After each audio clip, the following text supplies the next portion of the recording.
Hello, and welcome to another Monday Mystery Meeting. It's great that you're back here watching this video, and I bet you're eager to find out who we're doing. Well, as you can see, next to me, we have Neil and Catherine Nash, who are here from Riverside to join us for the Monday Mystery Meeting. So, hello. Hello. Hey, see, I love that because when you go hello, normally people go hello. When you go hello, people tend to respond in the same way. It's the primary school teacher in me. So thank you for doing that.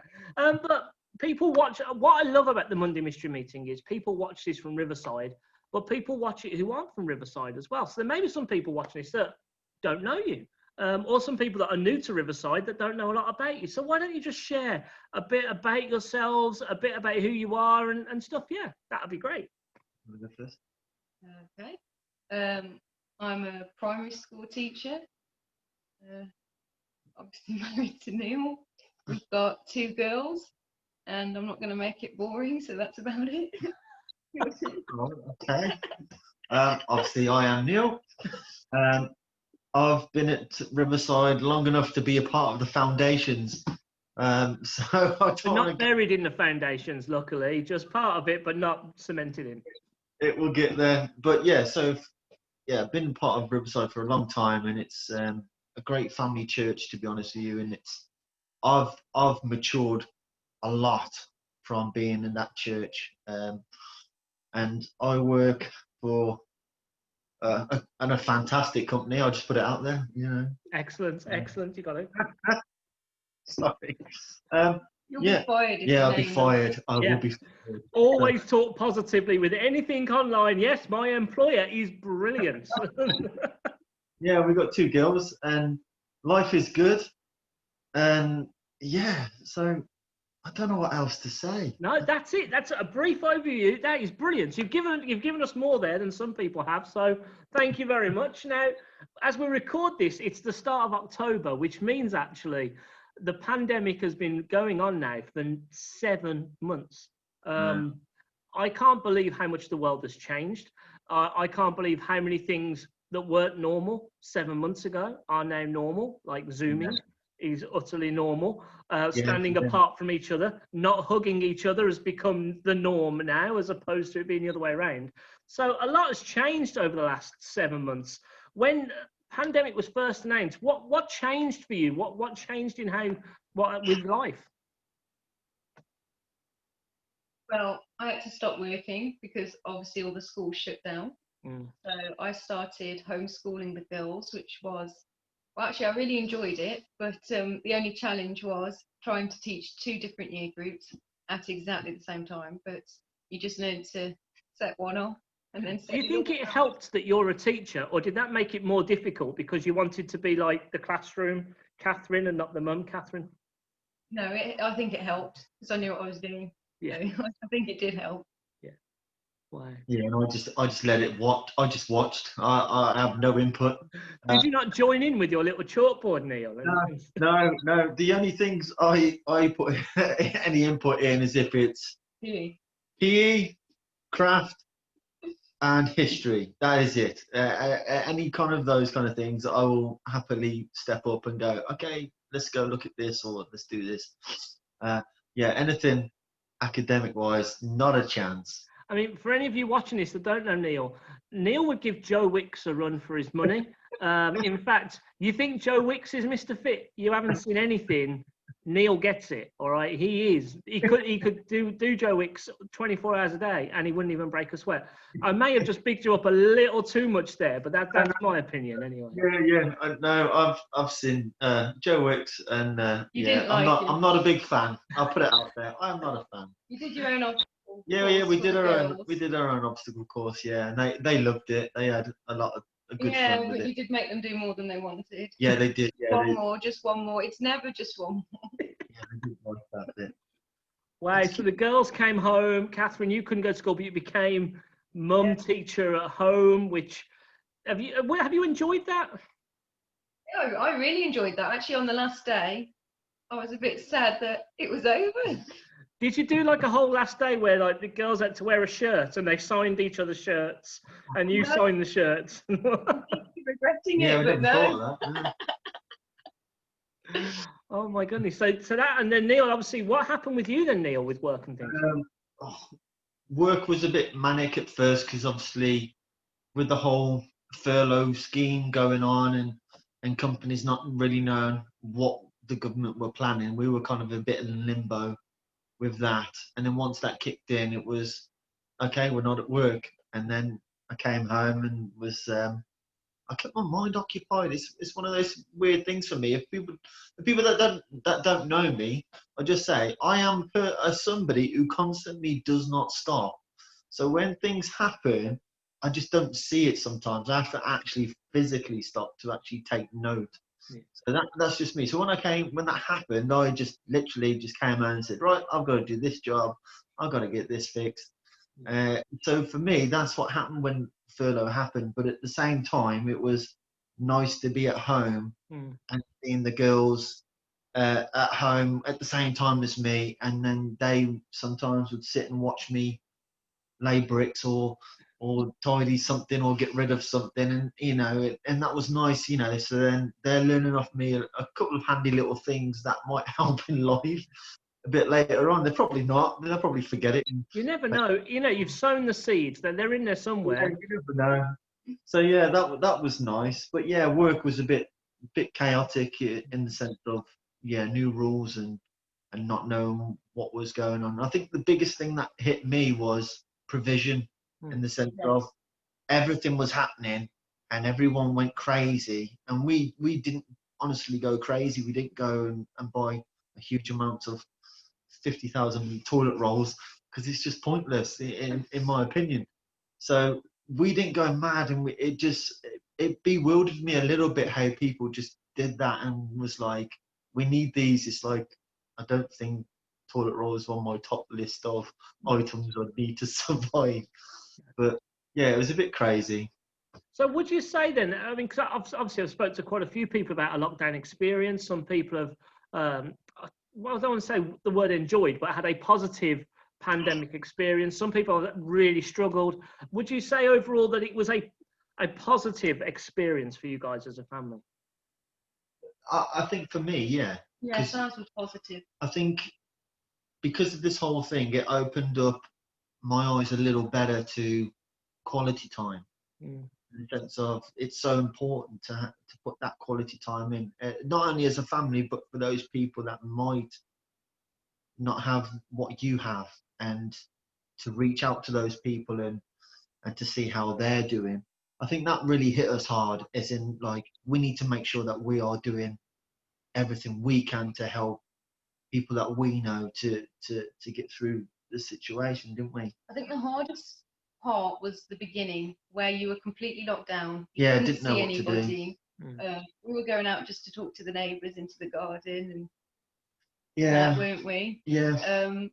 But yeah, I think the social side was really quite difficult. But once you could meet for your garden meetings, even though you were 2 meters apart, I think that helped. Yeah. So would you say almost that it's the social aspect that you guys found almost the most challenging? You had a great positive family experience together, but that lockdown of not having that contact with other people, as it were, that you knew, that social contact, would you say that's the most challenging thing that happened? Definitely, with it, because when you went back to work as well, because you were only off for 3 weeks, it was just me and the girls, and you just stuck here. But that's where the homeschooling came in handy as well, because we had that structure. We were always doing something, and even the weekends we managed to find something to do. So I think that really helped, because I think I'd have been quite bored if I hadn't had them there. So if this had happened later in life when they'd gone, I think it would have been a lot harder. Yeah. The structure kept, it was fine. I think what you've hit on something really important there. Structure helps. I mean, I remember talking to Joe Page a couple of weeks ago, and obviously his lockdown experience was in the Pioneer Centre on his own. And he's like, literally, I've had no one around other than one other person on the whole site. Yeah. And he had to build structure into his day. And it's like, keep yourself occupied. He learned to bake. And it was that having to keep yourself in that structured, occupied space actually really helps. But that becomes a challenge, doesn't it? I mean, do you miss? I mean, I'm just trying to think, because like lockdown is easing at the moment. Who knows where we'll be in a couple of weeks? Do Do you think life is easier now that there's less structure and almost a bit of normal things have come back in place? Or actually, because like the country's only half open, do you think that's more difficult, or do you think that's helped? For me, in schools, it's pretty much gone back to normal. So I'm pretty much back to normal. Other than you have to keep more of a distance. Other than that, it feels like we're back to normal. Is that what your meter ruler's for as a teacher? Do you just hold it out in front of you and like, don't cross this line? You're like Gandalf, you shall not pass. Oh, see, now I have that image in my head of you in a classroom. Yeah, but the floor's not going to give way. It doesn't happen. It's not going to give way, is it? It's just you're just going to create the dust on the floor when you hit the staff. Oh no, because we're very clean. Oh, right. Oh. Very clean. But so obviously with the challenges then of the social aspect being a challenge for you, how was your guys' relationship with God through this time? Because some people again really struggled with the not gathering on a Sunday. Some people really blossomed in their personal relationships with God. How did it affect your relationship with God at all, or did it just lead you to go through your relationship in a different way than what you'd done previously? I think it was the same for me, but being a supply teacher at the start of lockdown, I was originally told I wouldn't get paid anything. And then a couple of weeks later, I was furloughed. So in that sense, it was an answer to prayer, which I didn't even pray, if that makes sense, because I didn't think it was possible. And then God came through that way. So for me, it's definitely a sense of provision. And throughout the last kind of 3 years when I've been doing supply, I've always had in my mind that if God will take care of the birds, he will take care of you, and not to worry about tomorrow, just to focus on today. And that is just so true. He provides everything that we need. Yeah, that's what speaks to me the most. What about you, Neil? I think for me, I did try and dive deeper with God, because I'm not a great reader, so I will listen to stuff all day long, and I must admit I was trying to find ways to get fed, as well as I know the church will put on, and still do put on lots, but like I would just still try and grab other snippets and go, wow, I've never thought of that, and those kind of things. So I think for me, I just, because I had a bit more time on my hands, even though I'm still doing stuff, it was kind of like, oh, what do I do now? I'm stopped for 5 minutes. What can I do? Yeah. So it was, I did pick up my Bible a bit more, I must admit. It gave that space to explore self-feeding a little bit more, didn't it? Yeah, because I think in a way, for me, in my opinion, it was a good thing that as people, we did stop. We were stopped in our tracks, so that we could look and contemplate on our life as a whole. I think, because when you can't go anywhere and you can't travel anywhere, you go, what do I do? What is available to me? Those kind of things. And I think for me, that really did open my eyes to how much as people we put on the planet and on relationships, and we are so busy in that rat race, we forget to stop and think, what is my spiritual life like, or what is my social life like? Who can I trust, and who can I depend on? Those kind of things, where I think, as a people, I was in awe when I saw those pictures of places like Venice and stuff, and it was like the water's clear, no boats have stirred it up, all those kind of things. I was like, wow, look how amazing that is. That the damage we are doing, but at the same time, even though we're in a pandemic, God's still taking care of those other areas of the world, and with the planet itself, like, because we do a bit of damage, but so that really opened my eyes in those things. And I definitely felt God was talking to me in those moments, about that kind of thing, and being sociable to because sometimes I like to come away and just be me, and just not doing a thing. I know that feeling. I know that feeling. Close the door. There we go. I'm off. I sometimes have to knock to get him to let me back in. Yeah. That's the front door. But I think almost just listening to you both, I mean, Catherine, you said it, that word provision really just strikes me for you guys. God has provided time for you as a family. He's provided time for the world, to like nature to do a bit of healing. He's provided space for that self-care. And actually, those are all really positive things to see in an incredibly challenging situation. I love that verse about God will look after the birds. And so for us not to worry. I have to share this story though. A friend of mine was really led to that verse one morning, and he was like, "This is brilliant, God, I can tackle the day." And he opened his front door, and his cat had put a dead bird on his doorstep. Yeah. He was like, "You're kidding me, God! You didn't look after the bird." Which timing's everything. But I love that story. But I looked after the cat. yeah, true. But I love your perspective of provision, of time together, and actually just the way that you've looked at a very difficult situation and you've gone, but look at what we have got, or look at what has been provided in this really difficult time. And I think perspective is awesome. And please hear me out there. If you've really struggled through the pandemic, this isn't me saying you've done it wrong, because actually we all have challenges and we all have struggles, but sometimes being able to have God's perspective and stepping back and seeing where God is at work, that can really help us to just celebrate in a really difficult time, can't it? Yeah, I definitely. Yeah, I think I probably would have struggled without having God in my life, to be fair, in this pandemic, because then you've got His reassurance that everything is going to be okay. Because when we read the verse, and and it's, I walk through the valley of the shadow of death, I fear no evil. Wow. It's like whatever going on in life, I know that God is next to me in that situation. Yeah. And I think it would be very difficult.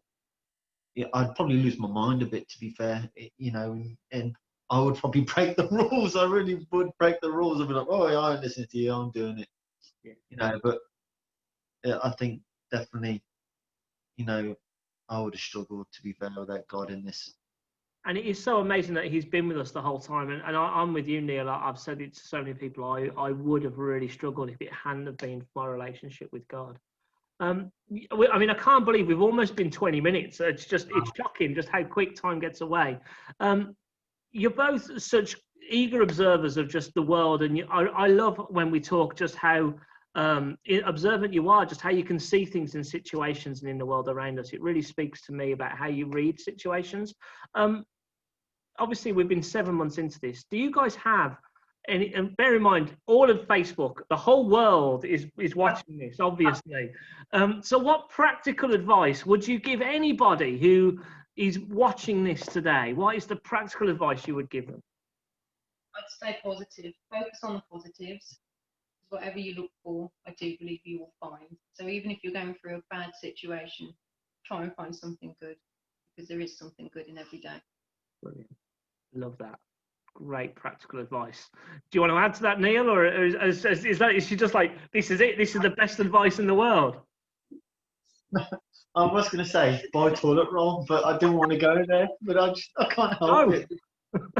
Little thing inside me said, just say it, buy toilet roll. No, I think we already have a toilet roll problem. People have already done that again. Yeah, we were lucky. We didn't run out of toilet roll, but we came close. Yeah, I think it is stay connected with people. I think that's a huge thing. If you are struggling, find that person that you can talk to or share something with. Even if it's the Tesco delivery guy, just tell him how your day is. Get that. The Tesco delivery guy needs a friend. I mean, got to be fair, honest. Most of them rock up, give you food. You don't know the name. You only know it because it's on the receipt, and they've left. So they need a friend. Yeah, I think that is a big thing, is communication with someone you feel you can talk to. Wow. Big thing. And I'd agree, those 2 pieces of advice, well, 3, everyone needs toilet roll, but don't bite in abundance. But those 2 pieces of advice of, you know, finding the positives, finding the positive in things, stay positive and find it, but also stay connected. I think those are so key, especially at a time when there's so little uncertainty and there's so much frustration out there right now. I think there's more frustration now because it feels like we don't know the rules, or there's this rule and there's that rule, and when does it apply? And actually, I think it's so important now to find that positive, to stay connected, to talk out our frustrations in the midst of uncertainty. I think they're amazing pieces of advice. Thank you. And just to close, what do you think, first of all, the church should be praying for? And secondly, what can we pray for you guys?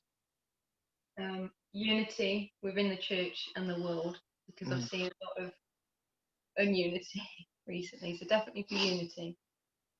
Yeah, definitely, and that's the thing, 'cause we're all at home. You know, it's easier to keep, it sounds ridiculous, it's not ridiculous, it's easier to keep unity when we know we're all going to see each other on a Sunday, and churches everywhere are really struggling to stay that connected, and what happens is everything becomes more fractured. That's just such a negative side effect of not being able to see everyone each week, isn't it? It's a real challenge. But yeah, definitely, I think that's a brilliant thing to pray for. And what about for you guys? I don't know. We've got toilet roll, so I don't need to ask that one. He's not even going to air this. Oh, no, trust me, I will. This is going out.